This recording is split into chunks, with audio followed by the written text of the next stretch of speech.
Shalom Bapak Ibu dan saudara-saudaraku dimanapun Anda berada. Selamat pagi dan selamat berjumpa dalam kasih Tuhan. Mari bersama kita menyambut hari ini dengan sukacita dan dengan syukur. Dan kita awali bersama-sama dengan mendengarkan kebenaran firman Tuhan. Sebelumnya, mari kita satu dalam doa. Segala puji syukur dan hormat kami persembahkan kepadamu pagi ini Bapa. Terima kasih semalam Tuhan sudah memberkati kami sehingga kami boleh tidur nyenyak melepas lelah.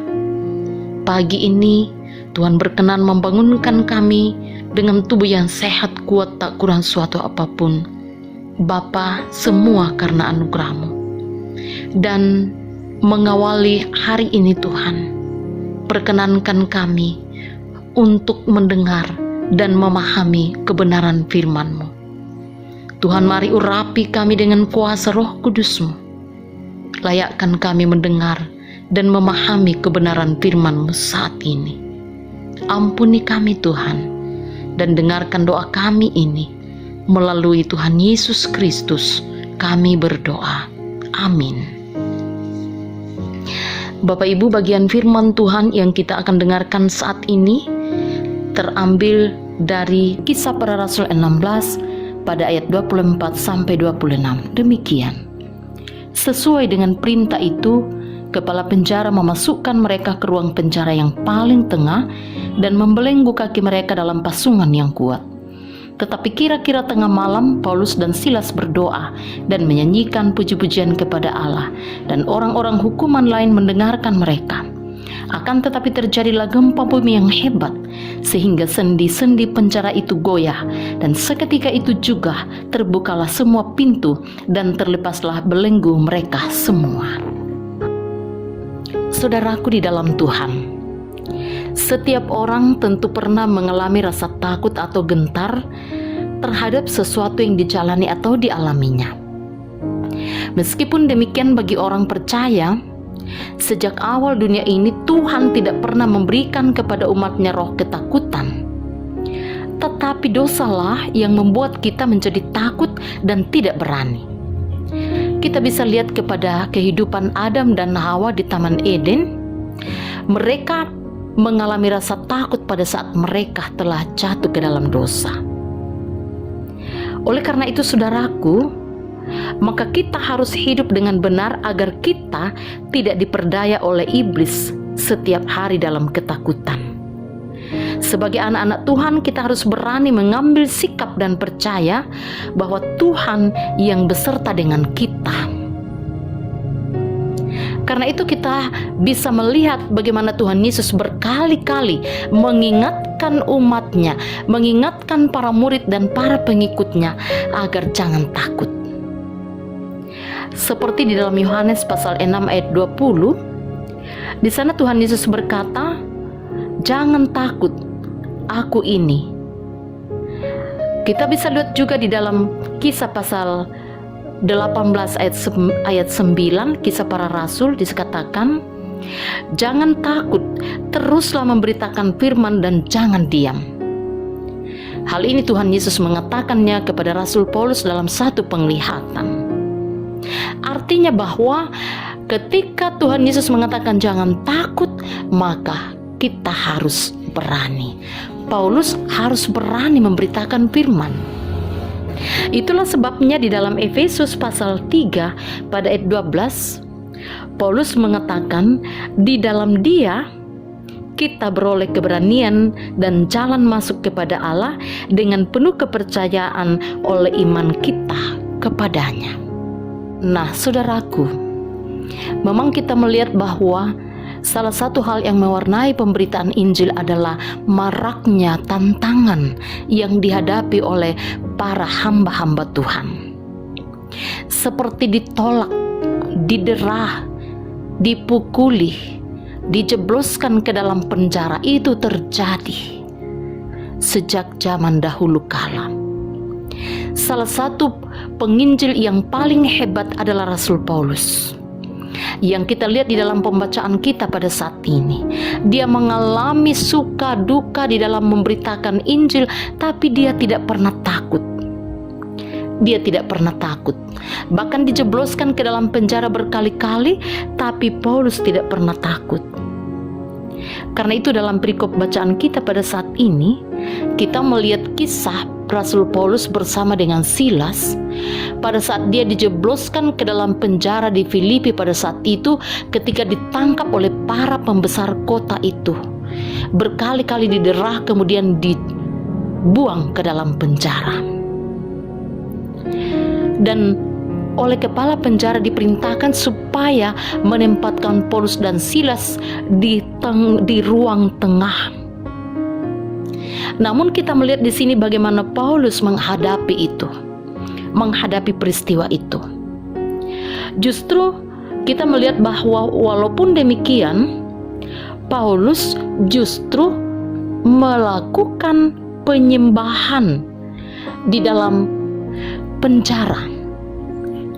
Saudaraku, dalam keadaan mereka beribadah, dalam hal ini berdoa dan menyanyikan puji-pujian kepada Allah, maka pada saat itu terjadilah mujizat yang sangat luar biasa yang menyingkapkan kuasa Allah yang dahsyat, di mana terjadi gempa bumi yang hebat sehingga sendi-sendi penjara itu goyah, dan seketika itu juga belenggu mereka terlepas dan semua pintu-pintu penjara terbuka. Bahkan ada lagi yang lebih dahsyat, karena satu keluarga menerima Tuhan Yesus atau diselamatkan, yaitu kepala penjara. Nah, saudaraku, di sini kita lihat bahwa Allah memakai semua momen di dalam kehidupan para hamba-hambanya untuk melakukan keajaiban, dan juga memakai hamba-hambanya untuk menjadi berkat bagi sesama, membawa keselamatan bagi orang lain. Itulah yang dialami Paulus dan Silas di dalam peristiwa ini. Karena itu saudaraku yang kekasih dalam Tuhan, pada saat itu juga Paulus dan Silas dibebaskan dari penjara di Filipi. Semuanya itu terjadi karena kuasa Allah bagi diri mereka dan oleh karena iman mereka yang tak kenal takut itu. Saudaraku yang kekasih di dalam Tuhan, karena itu firman Tuhan berkata, jangan kamu takut kepada mereka yang dapat membunuh tubuh, tetapi yang tidak berkuasa membunuh jiwa. Takutlah terutama kepada Dia yang berkuasa membinasakan baik jiwa maupun tubuh di dalam neraka.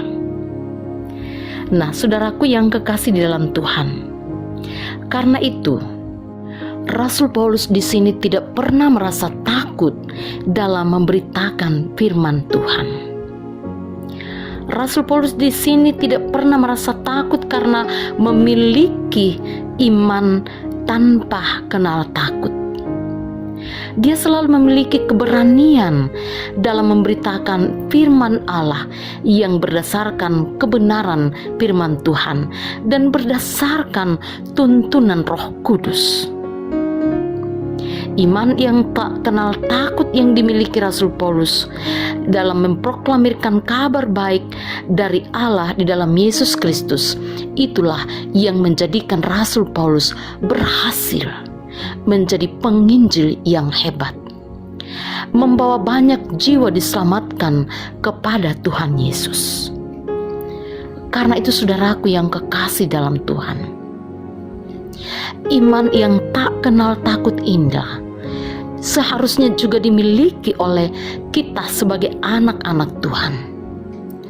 Iman yang tak kenal takut harus dimiliki demi untuk memberitakan kabar baik kepada dunia ini, agar dunia ini diselamatkan, agar dunia yang gelap ini, yang penuh dosa ini diselamatkan oleh Tuhan Yesus sendiri. Saudaraku, tidak ada situasi apapun di mana Allah yang Maha Kuasa tidak dapat menolong kita. Dengan demikian kita tidak perlu takut kepada siapapun, kepada apapun, karena Tuhan bersama kita dalam pelayanan kita di ladangnya. Karena itu, Ulangan pasal 31 ayat 6, Tuhan mengatakan, kuatkan dan teguhkanlah hatimu, jangan takut dan jangan gemetar, sebab Tuhan Allahmu, dialah yang berjalan menyertai engkau, tidak akan membiarkan engkau dan tidak akan meninggalkan engkau.